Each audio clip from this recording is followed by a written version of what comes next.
Okay, so today's the start of our Soldier to Agriculture training. And what I hope to gain from this experience is to at least have a little, well, of course, to learn about agriculture and farming and homesteading. You know, that's part of our DNA. That's how we grew up. Basically, as ancestors of Highlanders and ancestors of African American people who came from the South and migrated to the North. We grew up on farms, visited family members in the summers when we were little and worked on the farms. And so what I hope to gain from this experience is, you know, to kind of refresh on all of that, spend time with my family, also to ground a little bit more. You know, after the death of my son, it's still hard for me to fully function. So I hope to gain a little peace, you know, do more earthing and grounding, and be a part of organic and sustainability and things pertaining to, you know, natural healing process.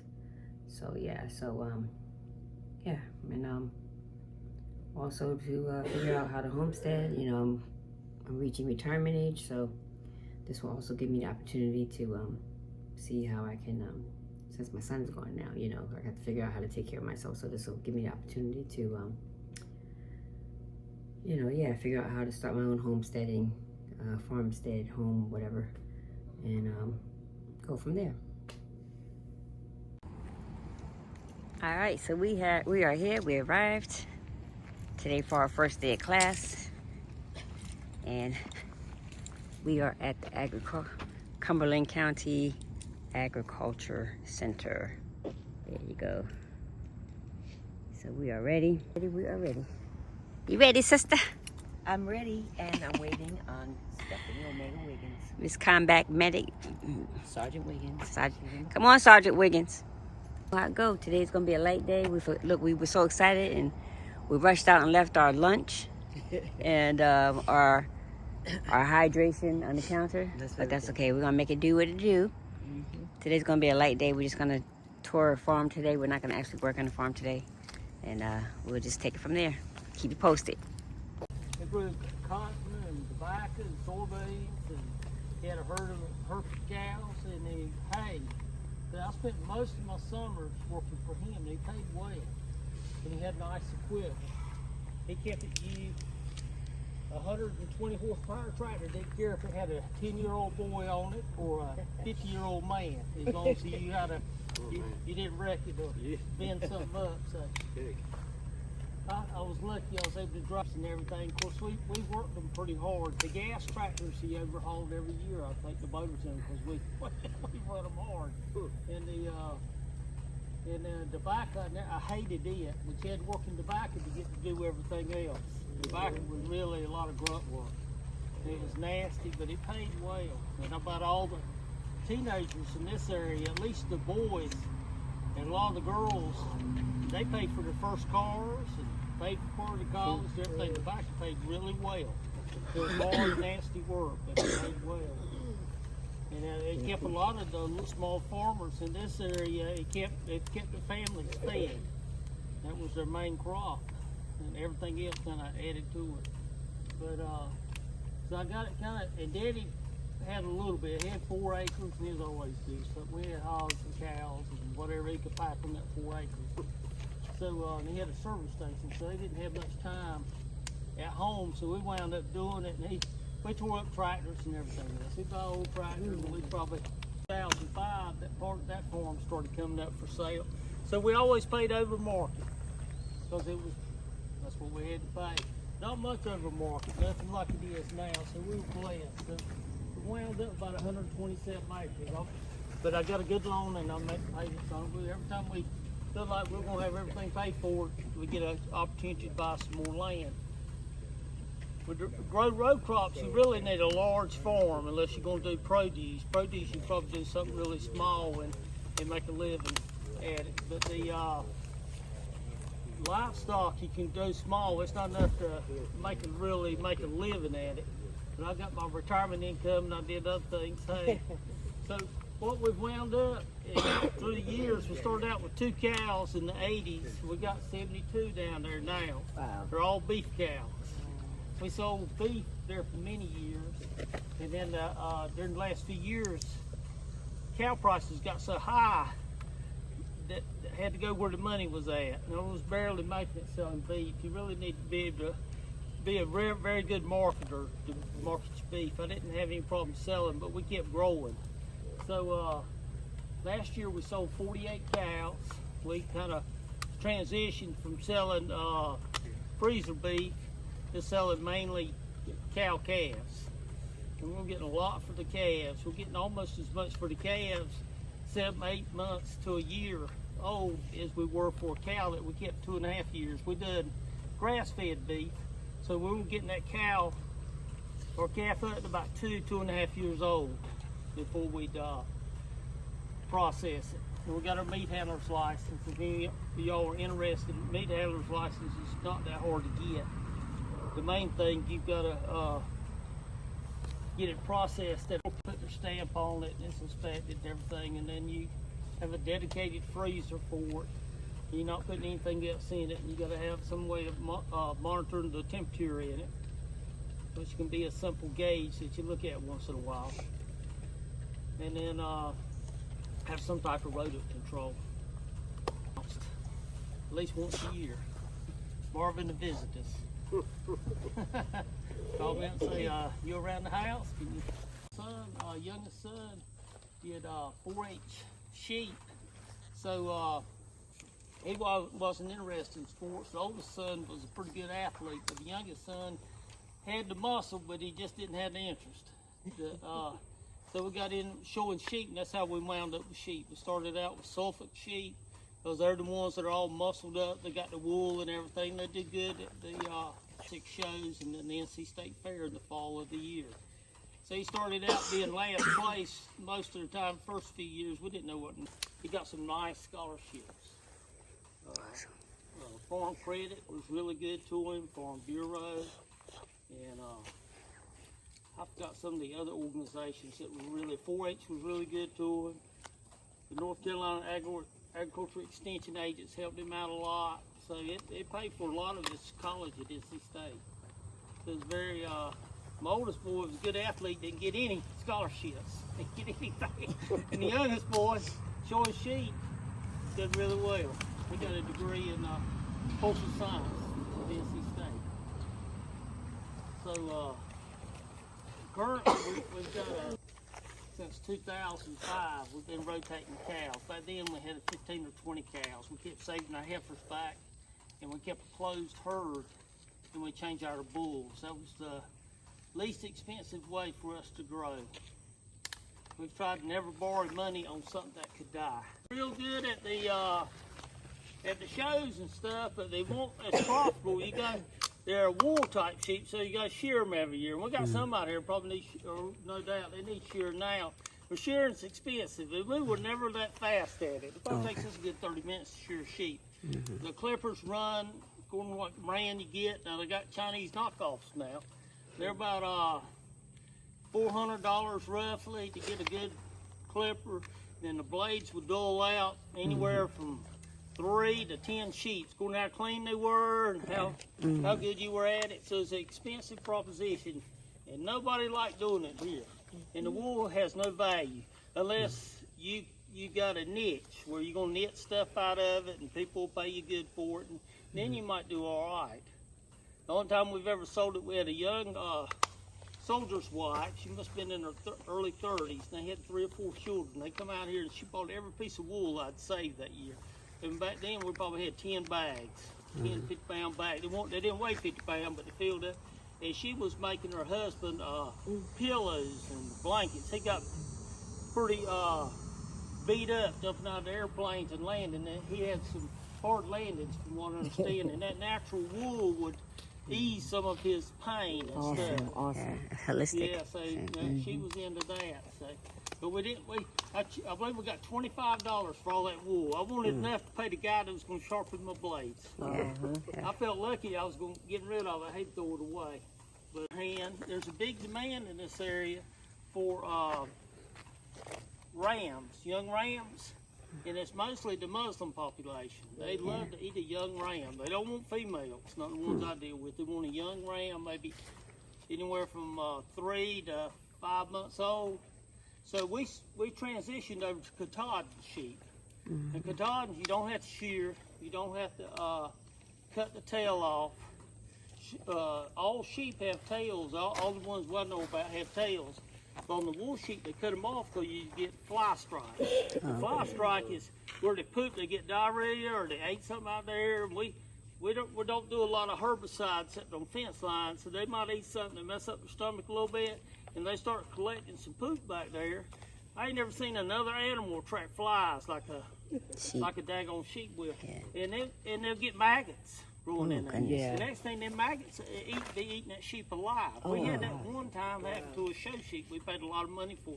We had to wash that sheep every day with betadine soap. Clean off the maggots. Clean out the maggots. And it got diarrhea somehow or another really bad.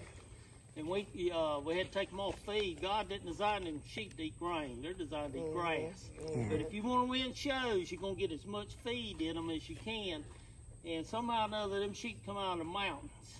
And somehow or another, that one sheep, and we didn't realize it, because maggots almost look like wool when they start growing. We saved the sheep. That sheep the best sheep we'd ever had at that point. But with the Katahdin sheep, don't have to worry about that. They got hair, so it doesn't collect anything on the back end. They tend to be a tougher sheep. They're more like a goat. Except to me, they're a lot easier. We used to raise goats too, and the good thing about goats, they'll eat about anything. But they don't mean they're going to be living the next day.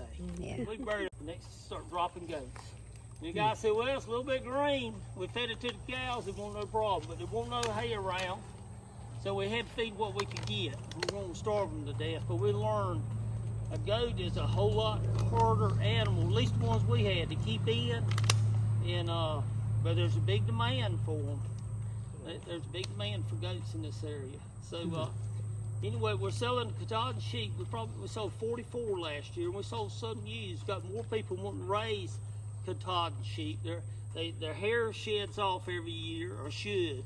We got a few that got a little bit of Suffolk. You could crossbreed a wool sheep with a Katahdin, and we paid a lot of money for some of them wool ewes that being showed in fairs. So we switched over. We just bred our wool type ewes to the Katahdin ram, and so we still got the wool coming out once in a while. But that is a good animal to start out if you just got a few acres of land. They're a lot easier to keep in. We got them staying in a single electric rope right down there. It took a little while to train them to it. But we can keep them about like we can a cow. If it'll hold a cow, it'll probably hold that sheep. We just put it a little bit lower. And we don't, put out nothing that don't adhere to the rules, in other words. Everything's electric across the road. Over here where we used to raise goats, we had to put it in all woven wire, which is, in my opinion, is the most expensive fence to put in is woven wire. But it will hold a goat. If you put some electricity in it, and then we took rods. Once in a while we get some that like to get up under it and they push it out. Then we take rebar and run it down in the ground where in between the posts so they couldn't get it and pull it up, and that would hold the goat. That was, you're about guaranteed to hold that goat. So they can load and shoot to load them. Your main thing is you want to make sure you don't have any dogs getting in there or coyotes or anything. We got donkeys out here when they're lambing. But we feed them up under the shed. If we need to trim the feet, they say, they'll tell you that the feet need to be trimmed every 3 months. We're doing good to trim them once a year. Awesome. It's just time consuming and it takes 2 people. I can't do it by myself. and we got a flipper. So, but with a cow, you really need a corral. You're gonna start loading them and doing things with them. And then sheep, you don't have to have the equipment. No matter what livestock, we're just mainly livestock. You already figured out. We ain't really got a whole lot of vegetables or anything. My son across the road does. He plays with everything. He's really a homesteader. He teaches school. The farm helps him do what he does over there. They eat a little bit of everything over there. They grow a little bit of everything. They kill their own chickens. They kill a sheep a year. They have friends come over and they'll slaughter sheep. And sheep is small enough. I reckon if you can do a deer, you can do a sheep. And a cow's a little bit different. You know, it's a lot more animal, a lot bigger and stuff. So, and he says he's going to do a hog this year. I don't believe he knows what he's getting into. But it's going to be interesting. But I'm not going to be around that weekend in case it goes sour. They got half-dead hog running through the community. I'm not going to be around. I've had some experiences. Funny. We'd always had sheep and cows growing up. When he was guys in the Air Force that helps me out a lot. He's retired now. He came down there and he's a pretty hefty boy. He went down there and they carried that hog out of the woods. They knew if they let go of that hog been gone. They never caught it again. But man, that was a long afternoon. He could not do anything with it. The hog's got a lot of horsepower. Yeah. And they got teeth. Right. So worked my way up into a technical position. And that technical, they own me. It was 24/7. If you want else over there, I only seen the cows in the sun at the same time on Sundays and everything. So that's the reason why Herefords are really tame, but they don't bring as much at the sale. Now we're trying to get some black in the cows. It don't matter what kind of cow it is, as long as it's got black. They don't really know. So we got Belty Galloway and Black Angus mixed crossbred. Yes, sir. So I just have a question on that. So you worked a full-time career at Goodyear. That pretty much helped you get your start with your property and. You hit the nail on the head. Goodyear paid for all this. Okay. But when I die, my wife be able to sell it and make money, no doubt. Yeah. She'll make good money. But till then, we're just keeping the cash flow going. This is not really. It is self-sustaining now, but it's not because we bought land and land was priced. We paid anywhere from $2,000 to $4,000 an acre. You can't find that anymore. I know, we were blessed. It's 10,000 now around here. Cows are high. It looks like to me, if I was going to do anything, I'd do agritourism and have a few cows and a few hogs. That's what I say. My grandchildren love going to agritourism. And what they charge $10 a pop, I believe is what they pay. Right, parasites real low. We're not doing anything for parasites unless we got one that really looks bad. Then they'll get some ivermectin or whatever it needs. A lot of people ask questions about the veterinarian. Veterinarians do not really want to work on sheep and hogs and cows and everything. We've got one good old vet, he's my age, down at Pembroke. And if I have a problem, I can carry one down there and he'll try to help me out. But he does it as a favor, not as a, I believe he just enjoys doing it. When the show sheep, they paid, my children had paid $500 for it. It cost $600 to get it sewed up. And then for 4 weeks, I was down in his office getting him to check it. And I was giving it shots every day. And it lived, and it did okay on the circuit. They didn't win a ton of money or nothing, but it did. Right about as far as they could reach their head, they started getting sores on their back. And they used to, the veterinarians and the medics would come out from Fort Bragg. I don't believe they come out this year, and they do a little bit of training out here. And they couldn't figure it out. So I carried it to NC State Veterinarian School. I believe for $400, I carried the two worst. They gave it shots, antibiotic, and they figured out what it was. It was lice, and the cure was about $50 bottle of stuff that I had never finished using. It was a little lice. So if we got something major going on, we're going to probably carry it to the vet school. They put a veterinarian and two veterinarian students on it. And we spent probably a half a day up there, but they pretty well figured it out. They done an awful lot of tests. They couldn't see it either. They weren't any better than the Army medics or vets that came out, but they had the opportunity to run a lot of tests on there. So that was pretty good. But in this area, I don't know if you can get anybody to come out. I hear there's somebody up at Benson that will work on animals. Most farmers don't have a good way to hold them. And we have to put one down. It don't happen every year, but it does happen.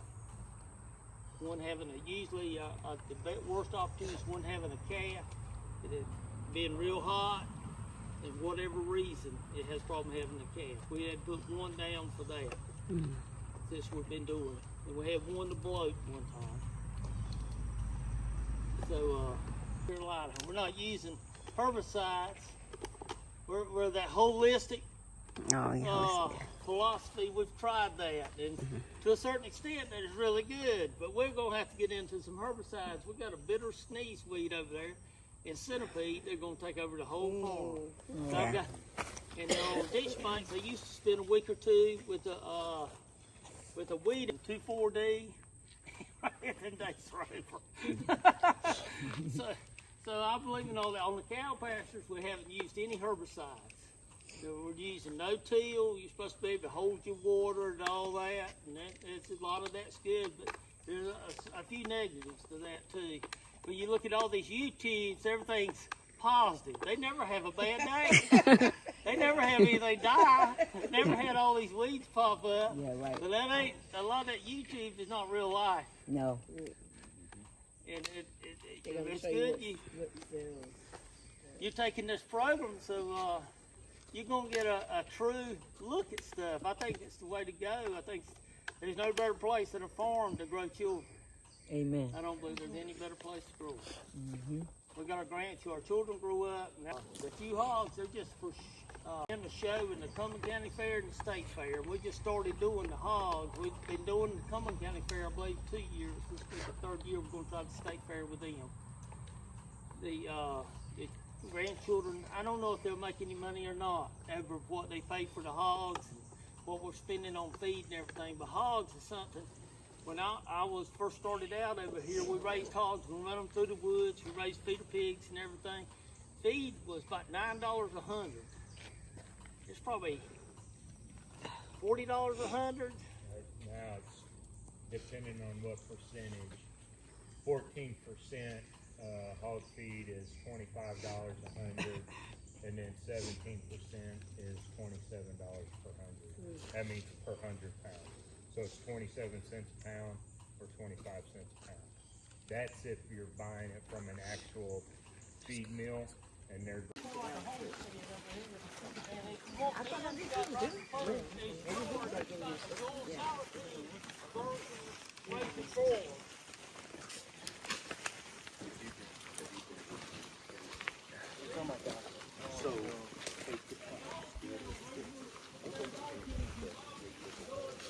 So if he got the trailer.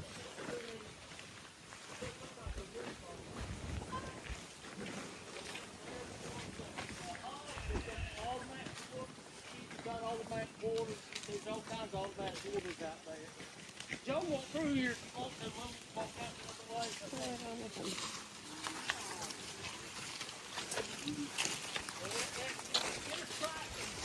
funny,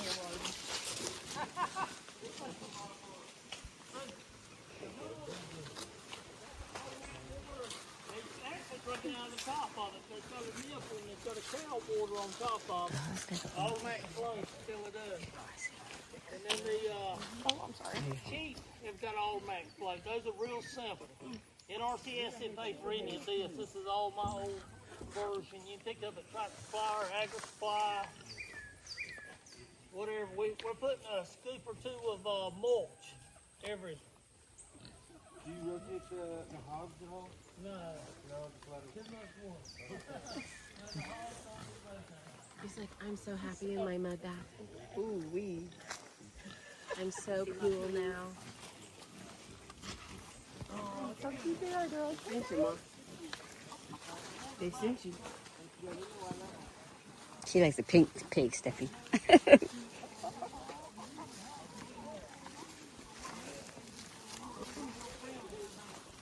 wash them up and put them in the shower. These are the Cacard sheep over here. And we got 21 of those. Oh, look at the little stinky bugs. These panels right here, you can buy them at Tractor Supply, Ag Supply. Some of these are 50, they're so cute.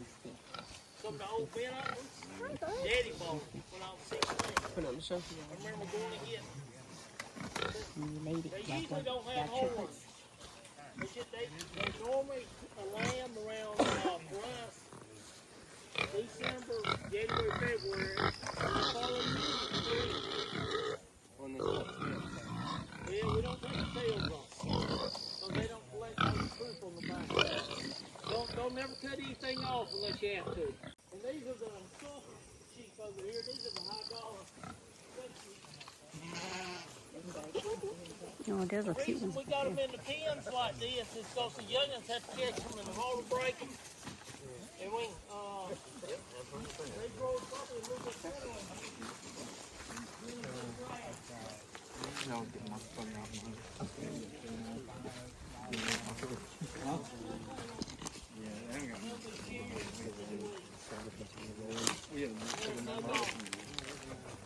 Oh, they so They're cute. both of those are weathers, so they've been castrated. Petting them. If you don't castrate them, they get up to about 2 years old. I mean, they're mean. They will lay you out. But the market is, they don't really want them castrated. Don't never cut on the animal if you don't have to. And you sell them before they get mean. But these are getting high dollar feed, and these ought to do well at the state fair and at the county shows. They'll halter break them, but we keep them in a tight pen so we can heavily regulate what they eat. But they're out here on the pasture. And it has fans. Yeah. Put water in it. I was right quick. We just didn't think of it a second. We'll go to the list. So this is one of our paddles. We got 16 of them. We don't own the corn, but we own the field behind it, and all the fields to the woods are on the other side of the tree. I never thought we'd be this blessed to have to buy this land. I like that wood. So if somebody was homesteading, these chickens be a good way to go if you don't mind.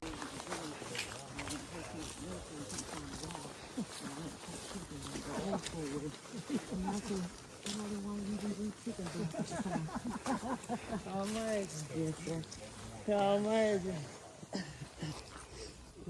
Ben can tell you the age and everything.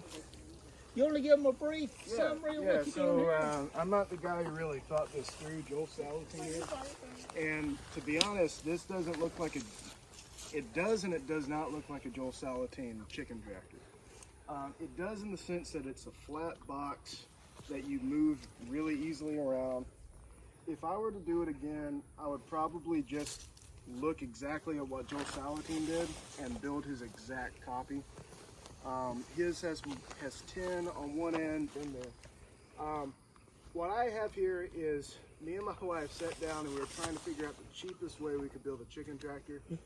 And it has its perks in that it's cheap, and I also reinforce it every year. So this isn't the first iteration. But it's 1x2s, shaped into a box. I have crossbars through the middle. And this tarp it looks shoddy, but it's supposed to be the way it is. And that's because we're going to tin it next year. We're going to put a roof on it next year. It's tied in such a way that rain runs off, so it doesn't pool in the center. And we just move them from time to time. We give them as much feed as we spend more money on. This is not cost effective, and cost effectiveness is not why we do it. We do it so that we have the satisfaction of growing our own chickens. So you're going to put more food in here than you will get meat out. But like I said, we know where our meat is coming from. Yeah. Next year, I think I am going to try and put a linear feeder. I don't necessarily like these chicken feeders. Just because we need a lot of them, and I'd rather have one big linear feeder that they have more access to per chicken than these smaller circular ones. Another problem that you run into, especially with the waters, not with the feeders as much, is that they're not all the same quality. You kind of have to guess which one works, and then once you find one that works, stick with that. But the homestead chicken market has been, or the equipment market has been fluctuating so much.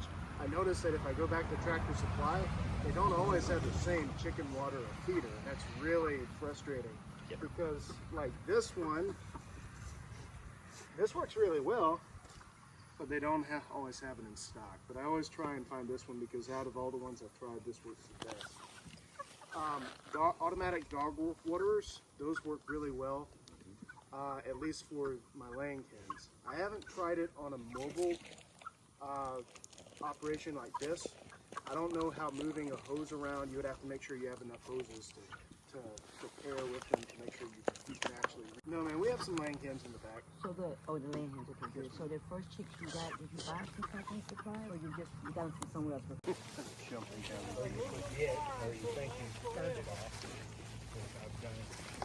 That's the electric fence there.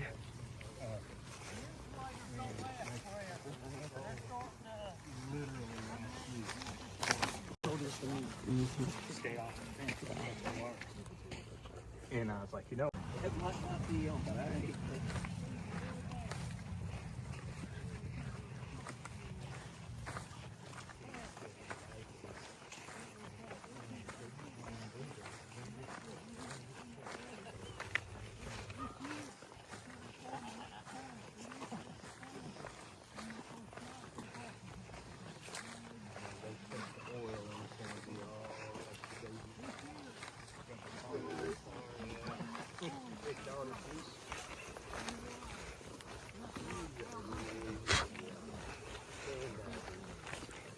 I'm coming.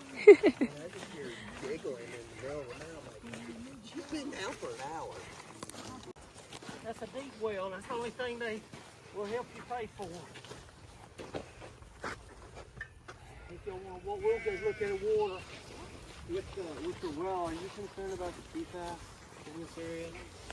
It's never been tested. It hasn't been this fall. Look at them come running. I'm watching the ram. They will lay out. Yep.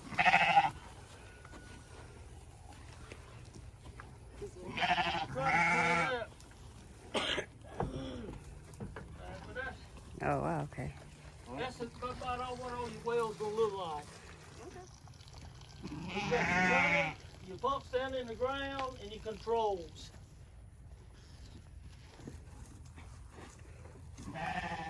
And NCRS help pay for that? They paid for the first one. We just had to buy the second one a few weeks ago. One of them's gonna die. Oh, Lord.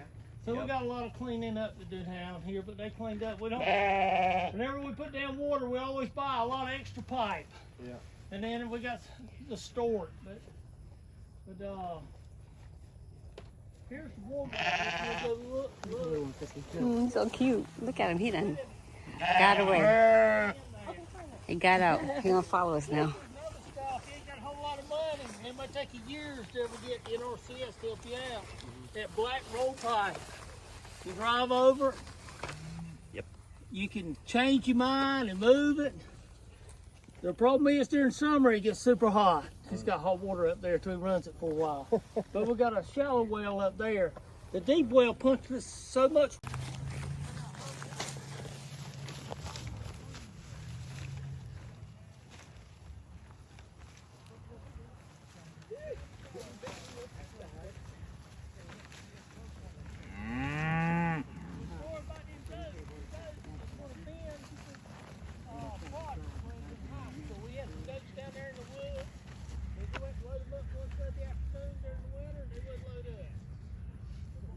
Would not load up. The rest of them loaded up in the trailer. So Ben just said, the heck with it. The cows can have it. That cow had 2 babies. Cow language. And it raised one of them. Water there one time, it's a little bit warm, you know, not real warm, but warm enough. They're not bringing freezing cold. It keeps them cleaner. And during the summertime, they got a little bit cooler water. Because The water in the ground insulates it. The ground insulates it. Oh, look at a cute little baby one. Look. When I first got those, I was worried about them not being able to get the water. But they seem like they just line up and everybody gets their water. That, them two holes Oh, look, they're in the inside are line. Look, supposed they to have a handle system. 125 gallons. This right here, wherever you cows are so heavy, they got so much pressure, pounds per square inch where the feet are, they tend to make a wall. I used to, we were rotating using that black pipe. We didn't have yours much land. But that's everywhere, basically,